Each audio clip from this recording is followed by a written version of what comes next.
Welcome to Flair for Flows. My name is Aliona Zaleskaya, and you're watching a talk show where we discuss everything but relationships.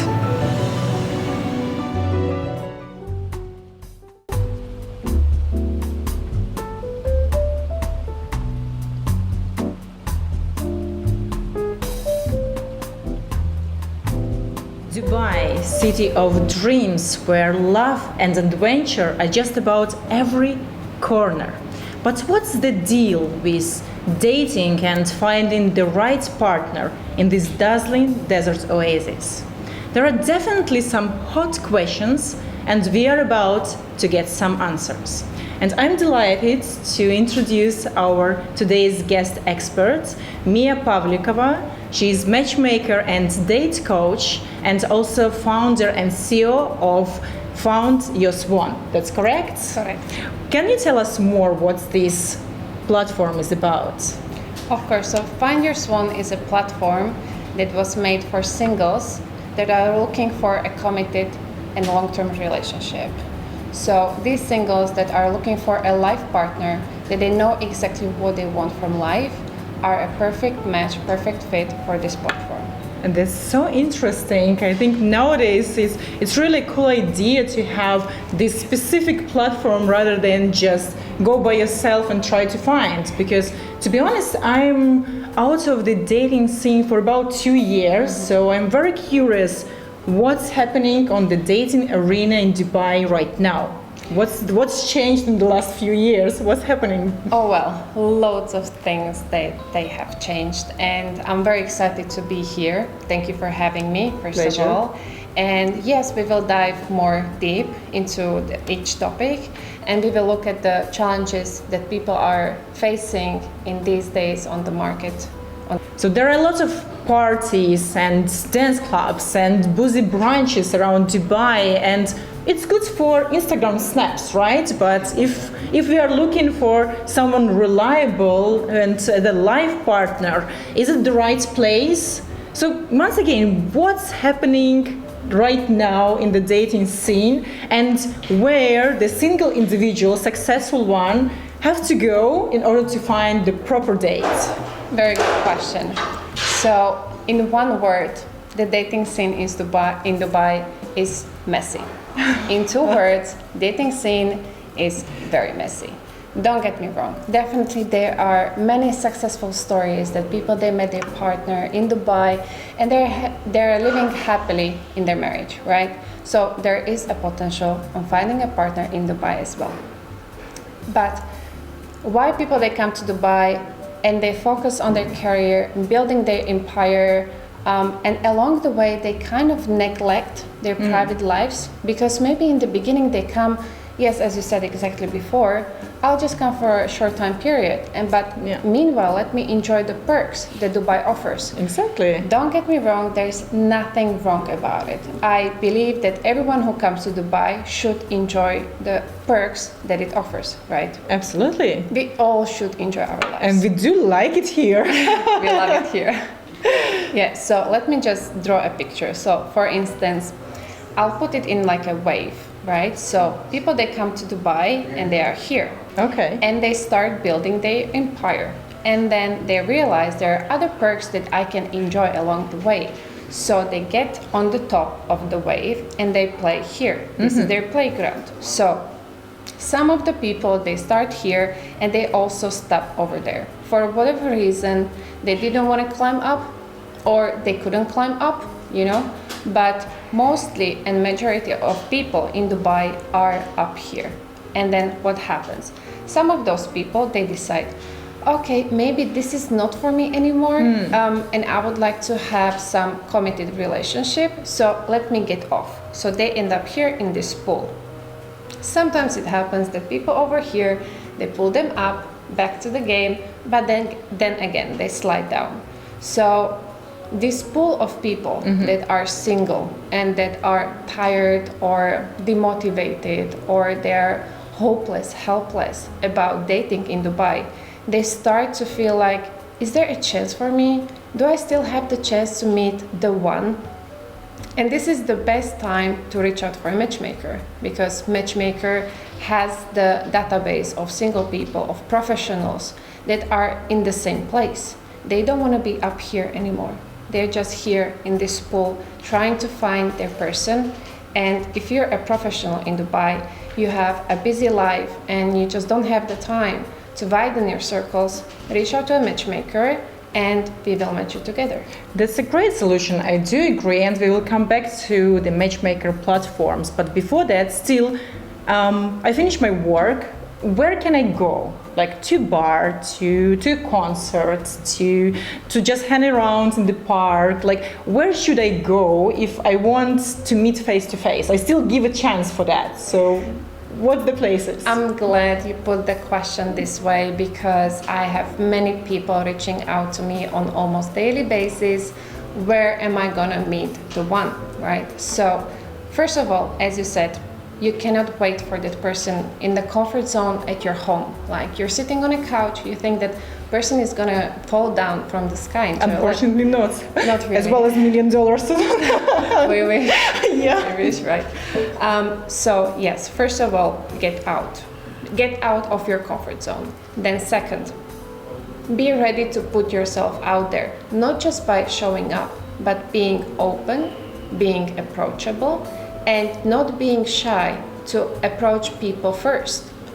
What is the worst that can happen if you approach someone and just say, hi, how are you doing? Well, somebody say, no, don't talk to me, and I think it's really puts people, in depression even. Yes, this can happen. Yeah. But if you have healthy mindset enough, then this rejection, is in another way redirection. And you can be happy about this experience because first of all, you made the first step. You proved yourself that you are confident enough, that you know how to approach people that you may like. But at the same time, this person, by saying no, saved your time. Okay, this person is just not for me. Perfect. Next one. I'll keep practicing. I'll keep putting myself out there. But should this step be done by male or female? Yes, we believe that men are the ones that should approach the first. However... And I do love to stick to that belief, personally. Exactly. But as a female, it's your duty to give a man sign that you like him. Take the advantage of how you look. If you know that you're going out and you know that maybe there is a potential partner or someone that you may end up in a relationship with, make sure you look good. Be open and approachable with your body language. So these signs, by smiling at the person, giving cheeky eyes to the person, is already making the first step. So yes, we want men to make the first step. However, many times, and it's reasonable, men need the woman to give them the green flag. Okay, come, approach me. Yes, correct. And then I think it will be no matter where you go, if you do show these signs, it can happen anywhere. Exactly, because then you have endless opportunities. You're not going to come home upset like, oh my God, today no one talked to me. Well, there is a maybe reason why no one talked to you. How are you sitting? How is your body language? Do you have an open posture, right?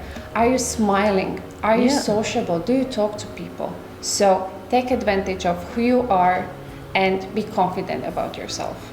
Thank you for the advice. And so you mentioned earlier that many people, the single people, they are tired and like stressed of looking around. And I think one of the reasons for that is the cultural differences and cultural nuances, because as we know, Dubai and overall UAE is such a multicultural place where you can find people from all over the world.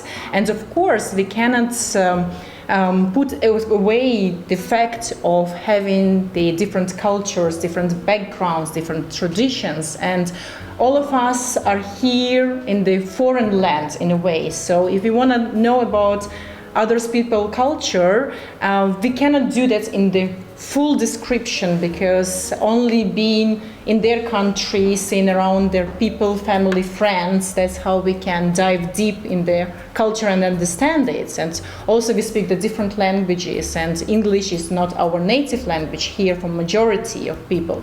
So it's also not helpful. So how these cultural differences and nuances there are affecting on building the healthy long-term relationships?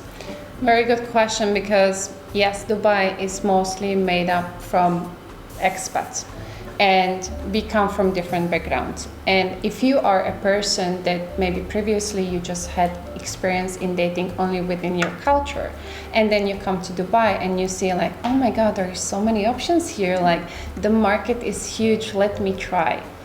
It's a good thing, definitely. You should try, because you need to find out what and who is the best fit for you, right? So before you jump into any committed relationship or even into a marriage, it's very, very important to discuss topics that many times are very uncomfortable. You both come from different cultures. So before a commitment happens, you need to discuss difficult topics. Is it easy? No. Is it necessary? Definitely. It's going to strengthen your relationship either way. It's going to be uncomfortable, but very helpful. So for instance, you definitely have to talk about finances, right? Maybe you come from a culture that you're used to something different. Your partner is used to something different. As well, how are we going to raise kids? This is how I was raised. How were you raised? Are we going to maybe teach them into a religion, if any? Or where do you see us in 20 years? We both came from different countries. Where are we going to settle? Do you want to still stay here for a long term? Do you see retiring here or somewhere else? These questions, they can be hard. And there is, of course, many more questions that they need to be answered, but they are crucial to be discussed. I agree on that, but the question is on which dates you should start to ask these questions, and why it is so hard for people to enter and like start asking it, like what they're afraid of. Especially in the beginning, I understand that especially women, they are afraid that they would scare the guy off, right? If you start talking about commitment in the early stages, he may get scared, which is completely reasonable. Therefore, if someone asks you on a first date, what is it that you are looking for? An answer like, I want kids, I want marriage, and I want it ASAP. On the first dates, the guy will run away. I would run away. I would run away. So therefore, you can just say something like, I'm in a happy place. I'm very content. I'm happy with my life, with my career, my friends and everything. And it would just be nice to have someone next to me that I can share this with. Someone that can add a value to already the happiness that I created. So yeah. Well, that's right. I absolutely agree on you that that's at the very beginning and the first days, especially ladies, they are afraid of asking a lot of questions, and they creating the pattern where the guy maybe has no idea what's going on, but in their mind they already created a story. But another thing which is also kind of scaring, that's at the very beginning, many of us, both females and males, we don't pay attention to signs and, as we call them, red flags. And there are lots. And why we do that, I believe, because we're thinking, okay, like once we get to know each other better, like with the flow, like I will readjust my partner and we will figure it out. It's not really important. It's not bothering me that much, even knowing that this is a real red flag. And what do you think about red flags? And that's crucial ones that from the very beginning you need to start to avoid and say, no, stop it from here. Red flags, they became such a trendy word that sometimes I'm very sad that people are literally looking for the red flags intentionally, and that's just not healthy. You're kind of jeopardizing the relationship that you haven't even built yet. So it happens if you're starting seeing someone and you see that this person is doing something that is bothering you, it may not be necessarily a red flag. So many times it's just a flaw or a bad habit. So in that case, if someone comes to me, like for instance, a client came to me and she's like, I'm seeing this guy for, let's say, 2 months, and he hasn't posted anything about me on his social media. And she considered this as a red flag. Yes, big one. Because she's so all over the Instagram, social media, right? And she wants to post everything. So I asked her like, okay, pause for a while and ask yourself, why is it bothering you, right? How are you feeling? And if you have this kind of concern, why don't you come back to your partner? Why don't you discuss it with him? Maybe he has his own reasons, but he didn't tell you about them because you didn't ask him. So foremost, communication. Please communicate and don't see the red flags where they may not be. Right. I read recently a very interesting fact about red flags, and I would like to ask your opinion because it was a surprising information for me. All we, especially females, again, when we're going on dates at the very beginning of the relationship, we do love the feel of having butterflies in our stomach, as we say. Big time. Yes, and we are looking for that feeling. And what I read recently is that if you have the butterflies on the first date, is actually a red flag. And there is an explanation that we are very often confusing the feeling of fear and excitement. And actually on the first date, the butterflies is a sign that your body in a way subconsciously rejecting this person. But what we think that this is the one. So what do you think about that red flag? You know, we are so influenced by media and we are so influenced by movies. And when we see this movie and we see this woman and man and she's feeling all over him and like overflow of emotions and oh my God, I like this guy so much. This is nice for a movie. This is nice to watch, but this is not nice to feel. Why? Because the moment you feel these butterflies, in the first date, it can happen, which could be reasonable, because you're maybe too physically attracted. However, if you feel it behind first 3 dates, then it's a good thing to ask yourself, why am I feeling this way? What is it triggering in me? Why I get anxious? Why I get so excited? Because most likely this person is triggering in you the previous experience, previous trauma, previous toxic patterns. And then you need to just sit with yourself and ask yourself, okay, how am I gonna deal with this? Or is it just this feeling that feels so familiar and I'm addicted to it? So if you have a first date and you come home and you tell your friend, yeah, it was okay, it was nice, then you're on the right path.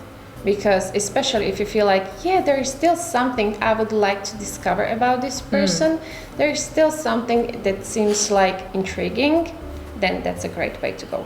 All right. Anyway, we need to listen to our bodies, absolutely. Yeah, for sure. They are telling you more than you think. Yes, just listen to it. And I think another red flag that it's all over the media and all over the internet, always in the high demand of discussion, is splitting the bill on the first date. I'm sure you came across this many times. So many times. Is it a red flag? In my opinion, not everyone has to agree. Everyone can go their own way. However, I believe on a first date, the bill should not be split. Because on a first date, the woman, she wants to feel that she's appreciated. She already made the effort to look gorgeous. Absolutely. Make her hair, make her makeup, the dress, the heel, and she feels like all beautiful, all pretty, and all she needs to feel appreciated. And if at the end of the date, a man asks to split a bill, she feels like he doesn't like me, he doesn't appreciate me, I did all of this because of him. So if a man doesn't feel like paying hundreds or thousands for a date, then go for a coffee, go for one drink. You know, it doesn't have to be first date something wow and huge and big, not necessarily. And if you want to keep it on a safe side, then what you can do, you can go firstly on a drink. And if you want to keep it on a safe side, Firstly, you can go just for a drink, and then if you see that you two are getting along, and you as a man, you feel that, okay, I want to invest in this date, I want to invest in this woman, let me see, then you can take it further for a dinner. Simple as that. Couldn't agree more. Absolutely. Another, there are thousands of red flags, but one more I would like to focus on. And I was asking some of my male friends, and they said that for them, the red flags, if the girl is using the online dating apps. So for many of them will be, for those who are not, the males who are not using, and if they know that the girl is using, for them it's a red flag as well. But I think it's red flag, but at the same time the culture of dating changed. From traditional face-to-face meetups, it came to online dating. So should we consider it as a red flag, or it's just the tendency changed? Online dating apps became the best friend and the worst enemy of single people, literally. And if you are in early dating stages and you see that the person you're seeing is on a dating app, it's not a red flag. You are only in the early stages of dating. Are you committed? If not yet, she has the right to date other people as well, because you haven't expressed the commitment to each other. Whilst if you are in a committed relationship and she is on the dating app, then it's a huge red flag. And how to consider, so you're in a committed relationship, by communication, what's this border that you cross and okay, now we are committed? It would be very nice and easy to just go smoothly dating, and then all of a sudden one day you wake up and you feel like, you know what, we are in a committed relationship. But it never happens like that. It feels like. But in these days, nowadays, you just cannot assume, unfortunately. You want to keep yourself safe. You don't want to have your heart broken or your expectations too high. So communicate. Be open. Tell the person, okay, we've been seeing each other for some time. This is how I feel, and I would like to know if you feel the same way. Very easy and very upfront. So you are against, or you are supporting the online dating nowadays in terms of? I am not against and I am not supporting, because people, they have the chance to choose. Do I want to go through online dating, or I want to keep it face to face? Because everything has its pros and cons. And me as a dating coach, if I have clients that they believe they can find their partner on online dating app, I support them, definitely. So if I have a client that wants to go the other way, I support the client on that way as well. Well, let's be honest. Online dating is very superficial. What we see is the pictures. Absolutely. Maybe some people, they also write down some details about them. Maybe they write what they want, what they're looking for, how they're like. Which is not always the reality. Yes, unfortunately. And so many times, how do we know it's true? How do we know it's real? You wouldn't know unless you meet them, and you wouldn't know unless you date them for some time. So this is the downside of online dating apps. Whilst when you look at the face-to-face, the natural way how to meet people, this is the way how we want it, because it feels so much better if we have the story to tell to our friends and family. Oh, this is how we met. You know, I was sitting here, he was sitting there, and he was like throwing his eyes on me. It was so nice and romantic. We all want this, right? Absolutely. And as well, the personal interaction gives you the advantage of making amazing first impressions. So as I said before, the way you put yourself, So exactly as I said before, the way you present yourself, your body posture, body language, everything can play in your favor in order to attract someone. So on the other hand, it can be very time consuming. You don't have time to go out, or you're tired, or you are just demotivated, right? So you don't show up out. So you don't go out that often to meet someone. And again, what I noticed, single people that are very desperate to find a partner, even if they go out for a coffee or for a dinner with their friends, somewhere back in their mind, they keep looking. Unconsciously, they know, I'm here. enjoying the time with my friends. However, let me have a look around. Maybe if there is someone I like, or if there is someone that is looking at me. So it also puts a pressure on your mindset, which is very challenging. Yeah, absolutely. And I think for me, the most interesting fact about the dating apps is that I think at the very beginning, when they were just creating and there were less variety than it has nowadays, it was kind of shame for people to admit that we met via the dating app. But nowadays, like even the married couples, and I have among friends who met via the dating apps, they just sharing this information very openly. It's not a shame anymore. Not anymore. And I believe also the matchmaking platforms in this regards, it's a time saver in a way. And so tell maybe one successful story of yours that you remember like it happened yesterday. Yes, exactly. I have one very cute and sweet story. So throughout my date coaching process, at the end, you get to practice the dates online. And I had these 2 clients, and I was thinking like, okay, let me put them together. So they had 4 dates online. They were practicing. I was telling them what went well, what went wrong, what to improve, etc. At the end of the 4th date, the guy, he's like, Mia, listen, can I maybe have a number of that girl? I think I like her and I would like to take her out. And I was like, of course, let me check. So I asked her, would you like to exchange numbers with him? He would like to take you out.